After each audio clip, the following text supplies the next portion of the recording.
राम राम जी। आज हरियाणा जीके के बहुत बढ़िया बढ़िया प्रश्न है। देखो, पहला प्रश्न है, हरियाणा का वो जिला कौन सा है जिसकी सीमा किसी भी केंद्र शासित प्रदेश से नहीं लगती है, यानी लैंड लॉक्ड जिला कौन सा है। देखो, रोहतक हरियाणा का ऐसा जिला है जिसकी सीमा जो है किसी भी अन्य प्रदेश तक नहीं लगती। केंद्र शासित प्रदेश थे तो लाग गए खड़े थे। ठीक है, रोहतक के अलावा जो नया जिला बना है चरखी दादरी भी ईसाई जिला है। चरखी दादरी और रोहतक ऐसे जिले हैं जिनकी सीमा जो है वो किस तरह भी कौन लगती। ठीक है, जब आप बात रोहतक की करा तो 1 नवंबर 1966 जिस दिन हमारा हरियाणा बना था तो उसी टाइम जो 7 जिले बने थे उन 7 जिला में रोहतक भी था।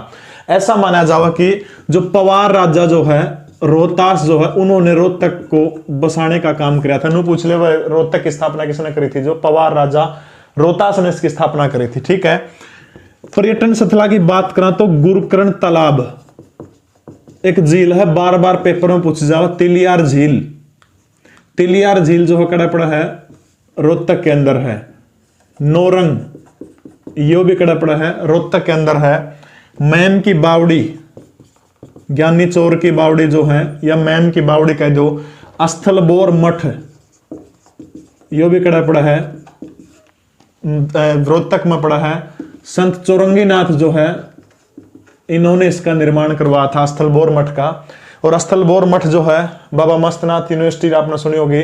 वर्तमान समय में स्थलबोर मठ के जो मठाधीश जो हैं वो बाबा बालकनाथ हैं और राजस्थान के अलवर से बीजेपी के हैं सांसद हैं। ठीक है, उसके बाद में दीनी मस्जिद, ये रोहतक के कुछ प्रमुख पर्यटन स्थल हैं जो बार बार के पेपर में पूछ जाऊं। देखो, दूसरी चीज के है रोहतक जिले के जो लोग जो हैं 3 आजादी के प्रमुख आंदोलन है, नमक सत्याग्रह है, असहयोग आंदोलन है और लास्ट वाला जो था गांधी का भारत छोड़ो आंदोलन, इन सारे में भाग लिया था यहाँ के लोगों ने। कामरेड लक्ष्मण का नाम आपने पढ़ा होगा जरूर। तो कामरेड लक्ष्मण जो है भारत छोड़ो आंदोलन हो इन सारे के सारे आंदोलनों में पूरा सक्रिय भाग लिया था। और भारत छोड़ो आंदोलन में कामरेड लक्ष्मण को 11 महीनों की जेल हुई थी। इसके अलावा लाला दौलत राम का नाम सुना होगा, उनको भी 6 महीने की जेल हुई थी। एक रोहतक के प्रसिद्ध वैद्य हैं, वैद्य का नाम है लेखराम, ये भी बहुत बार पेपर में पूछे गए हैं। वैद्य लेखराम का काम क्या था, बम बना कर दिए। ठीक है, एक अंग्रेज अधिकारी था, लॉर्ड तो मैं अंग्रेज का नाम के सामने नहीं लगा सकता, ना लगाऊंगा। इरविन का नाम आपने सुना होगा। इरविन के ऊपर जो बम फेंका गया था और वो बम जो है वो लेखराम ने बनाए थे। चंद्रशेखर आजाद के साथ ही हुआ करते थे। चंद्रशेखर आजाद और लेखराम दोनों क्या करा करते थे, बम बनाने का काम करा करते। ठीक है, बात करा पे 8 मई 1976 की। 8 मई 1976 को हरियाणा का पहला आकाशवाणी केंद्र जो है वो रोहतक के अंदर खुला था। ठीक है, हरियाणा का पहला आकाशवाणी केंद्र रोहतक 8 मई 1976। ठीक है, इसके बाद में आप जाऊं तो पंडित भगवत दयाल जो हरियाणा के पहले मुख्यमंत्री हुआ करते, उनका नाम तय मेडिकल कॉलेज है। और 25 जनवरी ने एक दिन मनाया जाओ है राष्ट्रीय मतदाता दिवस। 25 जनवरी 1963 जो है इसको स्वतंत्र मेडिकल कॉलेज का दर्जा दिया गया था, पीजीआई रोहतक। उसके बाद देखो, एक यूनिवर्सिटी है जिसका नाम है महर्षि दयानंद यूनिवर्सिटी। महान समाज सुधारक महर्षि दयानंद। एक प्रश्न पूछ जाओ कि 1857 की क्रांति में किस संत ने बहुत बड़ा योगदान दिया था, तो महर्षि दयानंद ने दिया था। सत्यार्थ प्रकाश इनकी बहुत गजब की रचना है, हर हिंदू को, हर व्यक्ति को पढ़नी चाहिए। सत्यार्थ प्रकाश हिंदी भाषा के अंदर लेखन किया था उस किताब का, वैसी गजब की किताब है। महर्षि दयानंद बहुत गजब के व्यक्ति। महर्षि दयानंद को भारत का मार्टिन किंग लूथर कहा जाता है। बहुत बार प्रश्न पूछ जाओ कि भारत का मार्टिन किंग लूथर किसको कहा जाओ है, वो क्या जाओ है स्वामी दयानंद को। मैं तो कहता हूं कि प्रश्न होना चाहिए अमेरिका का स्वामी दयानंद कौन है, लेकिन उल्टा पड़ा जाओ है भारत का मार्टिन किंग लूथर कौन है, स्वामी दयानंद। और इन्हें का नाम रोहतक में यूनिवर्सिटी है एमडीयू यूनिवर्सिटी जो है वो भारत सरकार ने स्वच्छता के मामले में देश की नंबर 1 सरकारी यूनिवर्सिटी थी। यानी प्रश्न पूछा कि स्वच्छता के मामले में भारत की पहली सरकारी यूनिवर्सिटी कौन सी है, सबसे स्वच्छ साफ सुथरी कौन सी है, तो वह कौन सी है, एमडीयू रोहतक सबसे साफ सुथरी यूनिवर्सिटी। ठीक है, इसके बाद जब आप अगला प्रश्न पढ़ा है तो है हरियाणा के किस जिले में सर्वाधिक वन पाए जाते हैं। तो ऑप्शन के अकॉर्डिंग जो है हरियाणा में सर्वाधिक वन जो है वो पंचकुला। ऑप्शन के अकॉर्डिंग यानी यहाँ पे बात करें तो पंचकुला में हरियाणा में सबसे ज्यादा वन पाए जाओ हैं। जिस टाइम पर हमारा हरियाणा 1966 में बना था उस टाइम की आप बात करें तो हरियाणा की कुल 3.8% भूमि पर ही कितने थे, वन थे। यानी 3.8% टोटल वन हुआ करते। जहाँ पे आज की बात करें तो 6%, 6.8% के लगभग वर्तमान समय में हरियाणा में के हैं वन है। एक वन नीति आई थी हरियाणा में, बार बार पूछ जाओ एग्जाम में, 2006, यानी पूछा जाओ कि हरियाणा में वन नीति कब बनाई गई थी, तो हरियाणा में वन नीति बनाई गई थी साल 2006। इसके बाद में यमुनानगर जो है भी बहुत सारे वन पाए जाओ हैं, और यमुनानगर का एक गांव है चूहरपुर। कौन सा गांव है? चूहरपुर। इस गांव की एक विशेषता है चौधरी देवीलाल प्राकृतिक पार्क है। चौधरी देवीलाल प्राकृतिक या अर्बल पार्क जो है प्रश्न पेपर में बहुत बार आ लिया। जिले का नाम पूछा लगभग तो यमुनानगर में है, और गांव का नाम पूछा तो कौन सा है? चूहरपुर गांव में चौधरी देवीलाल प्राकृतिक पार्क है। सब तक कम वना की बात करें तो आपने बेरा है हरियाणा का फतेहाबाद जो जिला जो है गुलाबी नगरी, फतेहाबाद में सब तक थोड़े वन है, और सब तक गणे पूछा तो आपसे कौन सा है? पंचकूला। ठीक है। इसके बाद में आप बात करें तो हरियाणा में 2 राष्ट्रीय उद्यान है, एक तो है कालेसर, एक है सुल्तानपुर। सुल्तानपुर और कालेसर, ये 2 राष्ट्रीय उद्यान है हरियाणा के अंदर। ये भी बहुत बार प्रश्न पूछे जाओ हैं। जो कालेसर जो है, कालेसर के जंगला की एक खास बात हो, एक वृक्ष पाया जाओ, साल का वृक्ष। यो प्रश्न भी बहुत बार पूछा जाओ कि हरियाणा में साल के वृक्ष कड़े पाए जाओ। पुराने घर देखियो, मकाना में कड़ी हो ना, जो दरवाजे खिड़की चौखट बने उनकी पुराने, वो साल की कड़ी पाओगी, उसका रेट भी महंगा हो है। तो साल का वृक्ष जो है कौन से वनाम पाया जाओ? कालेसर। कालेसर कड़ा पड़ा यमुनानगर में।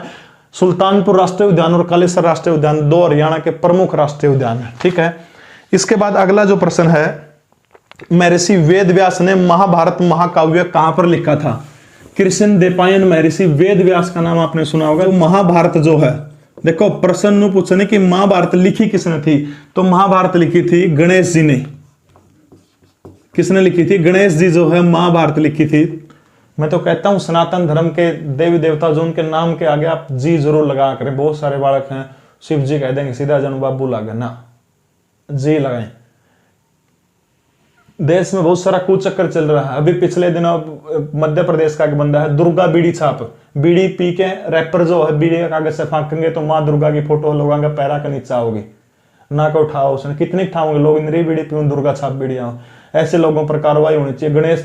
गणेश जी की फोटो चप्पल के ऊपर आओ। क्या आपने किसी हिंदुस्तान के अंदर किसी अन्य धर्म के देवी देवता की फोटो देखी है? कौन लाके पाओ? महाराणा की लागी पाओगे। महाभारत का लेखन का काम किसने किया था? गणेश जी ने किया था। किसके सुन के? वेद व्यास के मुख से। ऋषि वेद व्यास जो है पराशर ऋषि के संतान है, मां सत्यवती हैं, और उनके पुत्र जो हैं गणेश जी से सुनकर उन्होंने क्या किया था? महाभारत की रचना करी थी। गणेश जी ने महाभारत की रचना करी थी वेद व्यास जी से सुन करके। कौन से जिले में? हरियाणा के कुरुक्षेत्र जिले के अंदर। सबने मेरा कुरुक्षेत्र की पवित्र भूमि के ऊपर 18 दिन तक महाभारत का प्रसिद्ध युद्ध चला था। बार बार बहुत सारे प्रश्न भी आए हैं। धृतराष्ट्र, पांडु और विदुर को जिस तरीके से जन्म दिया था, मां सत्यवती का बेटे हैं वेद व्यास, और 3 पुत्र, डायरेक्ट तो नहीं कह सकते लेकिन पांडु, विदुर और महाराज जो धृतराष्ट्र जो है वो इन्हीं के पुत्र हैं, इन्हीं के कारण जो थे वो पैदा हुए थे। 1 अगस्त 1968 को कुरुक्षेत्र विकास बोर्ड की स्थापना हुई थी। कुरुक्षेत्र विकास बोर्ड की स्थापना कब हुई थी? 1 अगस्त 1968। और स्थापना करने वाले व्यक्ति थे गुलजारी लाल नंदा। गुलजारी लाल नंदा जो है कैथल से सांसद हुआ करते। उस टाइम पर कुरुक्षेत्र लोकसभा सीट को नहीं हुआ करती, कैथल हुआ करती।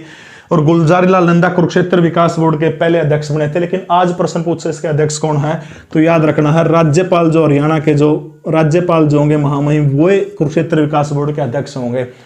गुलजारी लाल नंदा 2 बार देश के कार्यवाहक प्रधानमंत्री रहे। पहली बार 27 मई 1964 को जब पंडित नेहरू की मौत हुई थी, उसके बाद इनको भारत का पहला कार्यवाहक प्रधानमंत्री बनाया गया था। उसके बाद जब रूस के ताशकंद के अंदर लाल बहादुर शास्त्री की धोखे से हत्या कर दी जाती है 11 जनवरी 1966 को, तो उस समय गुलजारी लाल नंदा को दूसरी बार देश का कार्यवाहक प्रधानमंत्री बनने का मौका मिला था। राजनीति में ऐसे विरले व्यक्ति मिलते हैं। शायद मैंने पहले भी घटना का जिक्र किया था जिससे में कैथल के सांसद हुआ करते थे, कुरुक्षेत्र में रहते थे, और इनकी बेटी जो सरकारी गाड़ी जो थी इनकी, वो सरकारी गाड़ी से कुरुक्षेत्र यूनिवर्सिटी का फॉर्म भरने के लिए चली गई। जब बेटी वापस आई तो बहुत ज्यादा डांट लगाई, और उस गाड़ी ने जितना तेल पिया था वो तेल सारा का सारा गुलजारी लाल नंदा ने अपनी जेब से भरा था। आजकल के नेता आप देख लो, कर जाओ। 2 बार देश का कार्यवाहक प्रधानमंत्री रहने के बाद में एक किराए के मकान में रहा करते, और बंदे पे पीछे कौन थे? किराए के मकान ने भारत के भूतपूर्व कार्यवाहक प्रधानमंत्री को घर से बाहर निकाल दिया था। जिसमें गुलजारी लाल नंदा की मृत्यु हुई तो उनके पंजाब नेशनल बैंक के खाते में 2475 रुपए पाए गए थे।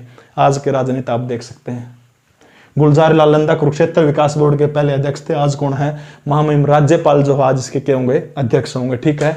एक और कुरुक्षेत्र की चीज याद रखनी अपने, ज्योतिषर तीर्थ का नाम आपने बहुत बार पूछ जाओ है, बहुत महान तीर्थ है, क्योंकि इसी ज्योतिषर तीर्थ के ऊपर बरगद के वृक्ष के नीचे या वट वृक्ष के नीचे आज से 5154 साल पहले भगवान श्री कृष्ण ने अर्जुन को गीता का उपदेश दिया था। इसी वट वृक्ष के नीचे कहां पर दिया था? ज्योतिषर तीर्थ में दिया था। यह चीज आपने ध्यान रखनी, ठीक है। इस भारतीय मूल के वृक्ष को हरियाणा का राजकीय वृक्ष घोषित किया गया है। हिंदू धर्म में काफी महत्व वाला माना जाओ है। तो सबने बेरा है, सबसे पूजनीय अपना कौन सा? पीपल है। पीपल में पानी देवा बहुत सारे लोग तो उनको अंधविश्वास है, अंधविश्वास को नहीं, पीपल में पानी देने का बहाना वो चीज दिखाना चाहूं कि पेड़ पौधे प्रकृति सारे हमारी पूजनीय है। पीपल में पानी देने का बहाना इन्हों बता जाओ कि सारे पेड़ पौधों को पानी देना चाहिए। कितने उज्जवल थे हमारे पूर्वज, लेकिन आज हमने छोड़ दिया, सोचा अंधविश्वास है, पीपल को नहीं पूजना चाहिए, पीपल में पानी नहीं देना चाहिए। एक पीपल के सारे ये बताएगा कि सारे वृक्षों के अंदर पानी देना चाहिए। कितनी गजब की बात है। पीपल सबसे पूजनीय माना गया, ठीक है। अगला प्रश्न है, पवित्र झील जहां ब्रह्मा ने पृथ्वी का भ्रमण किया था वो कौन सा है? तो जहां पर भगवान ब्रह्मा ने पृथ्वी का भ्रमण किया था वो जगह है ब्रह्म सरोवर। और इस ब्रह्म सरोवर जो है इसका जिक्र जो मिला है वो है किताबुल हिंद में। किताबुल हिंद जो किताब जो है, इस किताब के अंदर किसका जिक्र है? ब्रह्म सरोवर का जिक्र किया गया है। किताबुल हिंद किताब किसने लिखी थी आपने बतानी, ठीक है। इसके अलावा एक और पुराण है जिस पुराण का नाम है वामन पुराण। वामन पुराण का अकॉर्डिंग माना जाओ कि राजा कुरु जो था, राजा कुरु ने क्या किया था? ब्रह्म सरोवर की स्थापना करी थी। हरियाणा का सबसे बड़ा तालाब है, हरियाणा का सबसे बड़ा पक्की ईंटों से बना हुआ तालाब। यह प्रश्न पूछा गया था कि चारों ओर पक्की ईंटों से बना हुआ तालाब जो है वो कौन सा है? ब्रह्म सरोवर जो है हरियाणा का पक्की ईंटों पर बना हुआ तालाब है। और दूसरी सबसे बड़ी चीज के ध्यान रखनी है, सूर्य ग्रहण के अवसर के ऊपर, सूर्य ग्रहण के मौके पर उर्के लागा है, मेला लागा है। ब्रह्म सरोवर पर मेला कद लागा? सूर्य ग्रहण लागा। किताबुल हिंद किताब में ब्रह्म सरोवर का जिक्र है। इसका मतलब कि बहुत पुराना है। वामन पुराण के अनुसार ब्रह्म सरोवर की स्थापना किसने करी थी? राजा कुरु ने। और हरियाणा का सबसे बड़ा पक्की ईंटों से बना हुआ तालाब भी कौन सा है? ब्रह्म सरोवर है। तालाब नहीं, मैं तो सरोवर कहूंगा, HSS वाले गड़बड़ कर दे हैं। हरियाणा में हरित आवरण को बढ़ाने के लिए हरियाणा सरकार ने 2018 में कौन सी योजना शुरू करी थी? यानी हरियाणा को हरिया भरिया बनाने खातर 2018 में पौधगिरी अभियान हरियाणा में शुरू किया गया था। कौन सा अभियान है? पौधगिरी अभियान। देखो, हरियाणा के मुख्यमंत्री मनोहर लाल खट्टर, ML खट्टर जो है हरियाणा के गुरुग्राम जिले में, कौन से जिले से शुरू हुआ था? गुरुग्राम जिले से 2018 में पौधगिरी अभियान शुरू हुआ था। और इसके तहत हरियाणा के अंदर 22 लाख पौधे लगाने का लक्ष्य रखा गया था। स्कूली छात्र जो 6ठी से +2 तक के बालक जो है उनके माध्यम से हरियाणा सरकार ने पौधे लुवाने थे। और पर बालक को इस योजना में कितने रुपए दिए गए थे? 50 रुपए दिए गए थे। पौधगिरी अभियान के तहत बालका को लुवाना था, ठीक है। एक ऐप भी लॉन्च किया था हरियाणा सरकार ने, पौधगिरी ऐप, वो भी 2018 में लॉन्च किया गया था, ठीक है। जो बालक मेरे तो फेसबुक पर जुड़ना चाहो तो फेसबुक पर मेरा पेज है जीके परवीन उड़ान, PARVENUDAN, जीके परवीन उड़ान। फेसबुक पर जरूर फॉलो कर लियो, इंस्टाग्राम पर भी जी करा तो ओड़ा भी फॉलो कर लियो, ठीक है। क्योंकि जो सूचना हो ना, हर सूचना की वीडियो कौन बन सकती है मैं फेसबुक पर डाल दूं। क्लास की सूचना, सारी सूचना मिल जाएगी। तो जीके परवीन उड़ान को जरूर आप लाइक करें फेसबुक के ऊपर, ठीक है। पौधगिरी अभियान 2018 में चला था, खट्टर नगर तक चला था, गुड़गांव तक चला था। चीनी यात्री द्वारा लिखी गई पुस्तक हरियाणा के किस स्थान और किस स्थान की शक्ति को दर्शाती है? देखो, चीनी यात्री वेनस्वांग जो था उसने जो किताब लिखी गई थी उसमें किस स्थान का जिक्र है? तो थानेश्वर का जिक्र है। थानेश्वर का प्राचीन नाम क्या है? स्थानेश्वर। प्राचीन नाम क्या है? स्थानेश्वर जो है, थानेश्वर का स्थानेश्वर प्राचीन नाम है। 2-4 चीजें आपने याद रखनी, ठीक है। एक तो सबसे महत्वपूर्ण चीज याद रखनी है स्थानेश्वर महादेव मंदिर। स्थानेश्वर महादेव मंदिर जो है वो कड़ा है, थानेश्वर के अंदर है स्थानेश्वर महादेव मंदिर, ठीक है। राजा हर्षवर्धन का नाम सुना होगा, श्रेष्ठ हिंदू शासक जो था। राजा हर्षवर्धन के पूर्वज पुष्यभूति ने इसका निर्माण करवाया था। नुपुष्य निर्माण किसने कराया था? पुष्यभूति ने। और नुपुष्य पर पुनर्निर्माण किसने कराया था? तो सदाशिव ने जो है स्थानेश्वर महादेव मंदिर का पुनर्निर्माण यानी दोबारा से निर्माण करवाया था, ठीक है। जब आप थानेश्वर की और बात करा तो शेख चिल्ली का मकबरा, शेख चिल्ली का मकबरा, शेख चिल्ली का जो मकबरा जो है, शेख चिल्ली जो था अपना देश का कौन था? ये ईरान तक चल के बाहर था, करता था, ईरान था, उरे मर गया था अपने। और उसकी याद में शेख चिल्ली का मकबरा बनवा था, सांझा के टाइम में बना था। यो अपना कौन था? करता था, सांझा ईरान का था। सांझा के टाइम पर शेख चिल्ली का मकबरा बना था। और इसे मकबरा को हरियाणा का ताजमहल कहा जाओ है। झूठी किताबों में अपना पढ़ा होगा कि ताजमहल जो है वो प्रेम की निशानी है, ताजमहल कोई प्रेम की निशानी को नहीं। आपने जिक्र सुना होगा भगवान श्री राम ने अब मां सीता को ढूंढने के लिए 400 योजन दूर पुल बन दिया था। आज भी कौन बन सका कोई पुल? राम की सीता की लड़ाई थोड़ी थी, प्यार में पुल बन दिया था। लेकिन कदे कौन पढ़ा जाओ कि भगवान राम ने मां सीता के प्यार में पुल बन दिया था। भारत के पहले शिक्षा मंत्री मौलाना अबुल कलाम आजाद का नाम सुना होगा। उस व्यक्ति के कारण हिंदुस्तान का इतिहास बहुत गर्त में चला गया। ईरान था शाहजहां का टाइम में बना था शेख चिल्ली का मकबरा, और इसी को हरियाणा का कहा जाओ है ताजमहल कहा जाओ। हरियाणा के कैथल में दक्षिण एशिया की किस प्रथम महिला का मकबरा है? भाई दक्षिण एशिया की पहली महिला शासिका का मकबरा सबने बेरा कैथल में मकबरा किसका है? रजिया सुल्तान का। रजिया सुल्तान का मकबरा है कैथल में। और ऐसा माना जाओ है 1236 से लेकर 1240 तक जो है रजिया सुल्तान जो है दिल्ली की गद्दी के ऊपर शासन करा था। लेकिन वास्तव में झूठ है। भारत की पहली महिला शासिका रजिया सुल्तान नहीं है, राजा हर्षवर्धन की बहन राज्यश्री हुआ करती थी, जिसका कन्नौज के उत्तर प्रदेश के कन्नौज में राज्याभिषेक किया गया था हर्षवर्धन के द्वारा 641 ईस्वी में। लेकिन किताबों में इतिहास को बिल्कुल पलट दिया गया पूरी तरह से। वास्तव में भारत की पहली महिला शासिका राज्यश्री हुआ करती जो हर्षवर्धन की बहन थी।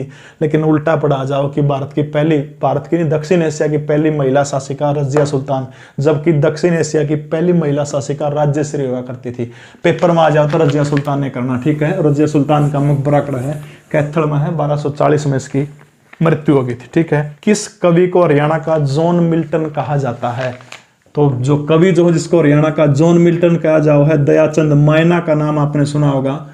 रोहतक के मायना गांव के अंदर जन्म हुआ था दयाचंद मायना का। मायना गांव का नाम है 10 मार्च 1915। 10 मार्च 1915 को रोहतक के मायना गांव में जन्म हुआ था। इसको दयाचंद मायना हरियाणा का जॉन मिल्टन कहा जाओ है। 2 लाइन सुना दो उनकी, बहुत गजब की हैं। सूत्री बहु गरीब का घर में मर्द न फांसी हो से, मैं सुन जोड़ का पानी तू से लोटा गंग नीर का, असना बुरा बीर का चोर की दुश्मन खांसी हो से, सूत्री बहु गरीब के घर में मर्द न फांसी हो से। दादा दयाचंद मायना की लाइन 10 मार्च 1915 को हरियाणा के रोहतक जिले के अंदर इनका जन्म हुआ था। ठीक है, कालेसर राष्ट्रीय पार्क हरियाणा के कौन से जिले में है? तो कालेसर जो राष्ट्रीय पार्क है वो सब ने बेरा अपना पहले भी जिक्र चल लिया, यमुनानगर में पड़ा है। और लाल मुर्गा जो है, लाल मुर्गा खातर प्रसिद्ध है। मुर्गे खानिया ने बेरा हुआ लाल मुर्गा किसाओ है। 2003 में इसको राष्ट्रीय पार्क का दर्जा दिया गया था कालेसर को। बस यह बात आपने याद रखनी है। बहुत सारे बड़का के फोन आवा कि जी हरियाणा जी के कौन सी किताब पढ़ूं। देखो भाई यह किताब मैंने मेरा हाथ से तैयार करी है, हरियाणा की उड़ान किताब का नाम है। ठीक है, पूरा हरियाणा में आपने मिल जाओगी।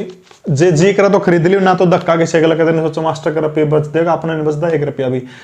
मेरा विश्वास है मैंने लिख दिया। ठीक है, जब हरियाणा में लगभग सारे के सारे 400 से 500 बुक डिपो मिल जाओगे। फिर भी जो हरियाणा में अपना आप किसी भी शहर में किताब नहीं पाती तो 94 162 43 575 पर फोन कर लियो। 94 162 43 575 हरियाणा की उड़ान या किताब से पाँच मेरा पढ़ाने का फोटो है। बेस्ट किताब है, मेरा ऐसा मानना है। नए प्रश्न देखो 2-3 प्रश्न छोड़ के, बाकी टोटली इस किताब तो वैर एक भी प्रश्न नहीं आऊगा, गारंटी है। 2-3 छोड़ के जो नए प्रश्न आ जाओ हर बार उनका तो किसी पे इलाज कौन। ठीक है, हाँ मेरे को रुपया कौन बचदा के दिन सोचो आपका लाल चमक रहा है, आपने और कोई अच्छी लागा और खरीद लियो, कोई दिक्कत नहीं। ठीक है, अगला प्रश्न है कि कौन हरियाणा केसरी के नाम से प्रसिद्ध है? तो हरियाणा केसरी का नाम से प्रसिद्ध है पंडित नेकीराम शर्मा। पंडित नेकीराम शर्मा जो है इनको हरियाणा केसरी के नाम से जाना जाता है। सितंबर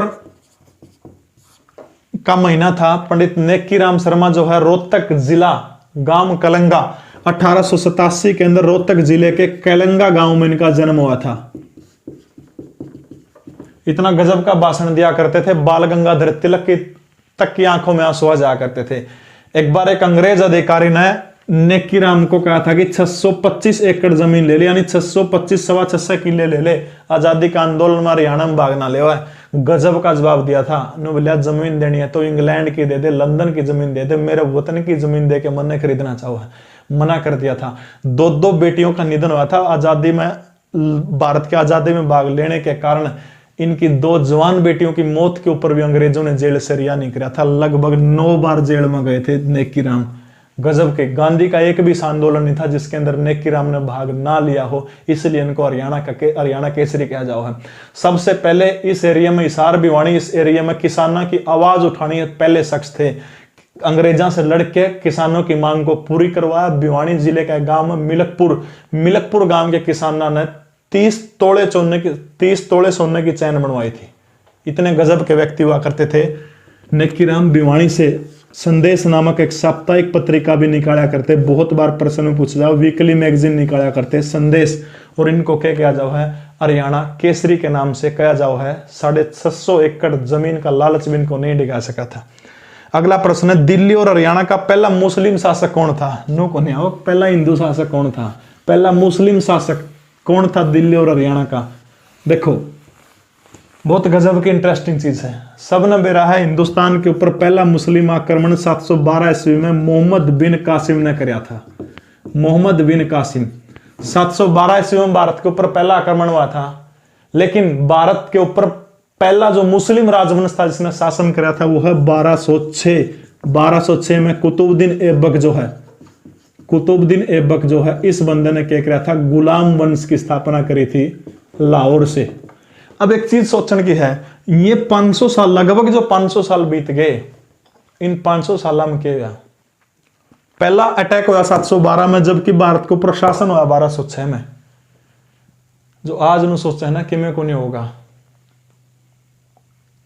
अगले आने वाले 500 साल बाद देखियो जिस तरह 1206 के लोग 712 ईस्वी के लोगों को कोशिया करते कि हमारे पूर्वजा ने कुछ कौन करा, नो आपने भी क्वेश्चन है। मैं कट्टरता के लिए आपको नहीं बोल रहा, कम से कम लव जिहाद जैसे मामले आप देख सकते हैं।